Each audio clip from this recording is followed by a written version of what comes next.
فرعون کی بیوی آسیہ کی موت کا واقعہ۔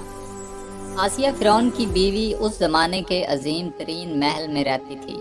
اس کے پاس بے شمار نوکر اور کنیزیں تھیں اور اس کی زندگی آسائشوں سے بھری ہوئی تھی۔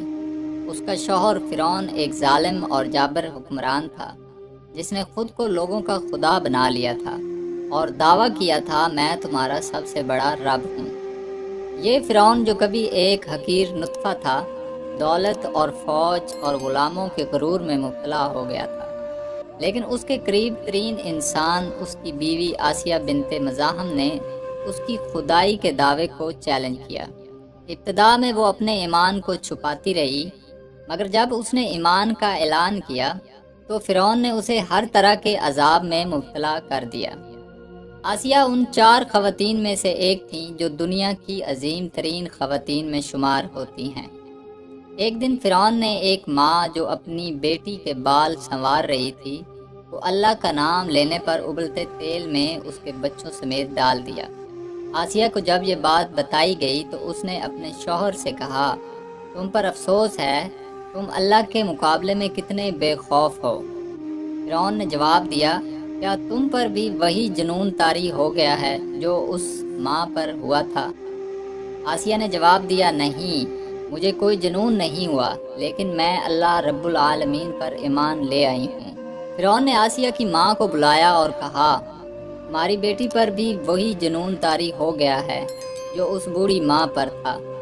اس نے قسم کھائی کہ یا تو وہ اپنے ایمان سے پلٹے گی یا موت کو قبول کرے گی۔ آسیہ کی ماں نے اس سے کہا کہ وہ فرعون کی بات مان لے، مگر آسیہ نے صاف انکار کر دیا۔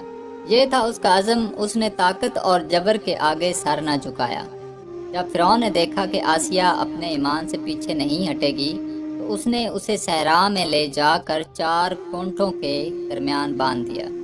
بغیر کھانے پینے کے اسے 3 دن تک تپتی دھوپ میں چھوڑ دیا۔ پہلے دن فرعون آیا اور اس سے پوچھا، کیا تم پلٹتی ہو؟ آسیہ نے جواب دیا، نہیں، یہ تو میرے ایمان میں مزید اضافہ کر رہا ہے۔ دوسرے دن بھی اس نے یہی پوچھا اور آسیہ کا جواب وہی تھا۔ تیسرے دن اس نے پھر پوچھا، کیا تم پلٹتی ہو؟ آسیہ نے کہا، میں پلٹنے والی نہیں ہوں۔ فرعون نے حکم دیا کہ ایک بڑی چٹان کو اٹھا کر اس کے اوپر پھینکا جائے۔ اگر وہ اپنے ایمان سے پلٹ آئے تو اسے زندہ چھوڑا جائے، ورنہ اسے قتل کر دیا جائے۔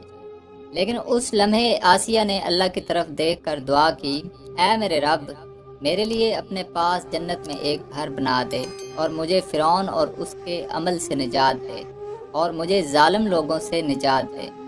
اللہ نے اس کی بصیرت کو کھول دیا اور اس کو جنت میں اس کا مقام دکھایا، جسے دیکھ کر وہ خوش ہو گئی اور ہنس پڑی۔ فرعون اور اس کے ساتھی حیران تھے کہ وہ کیوں ہنس رہی ہے جبکہ اسے عذاب دیا جا رہا ہے۔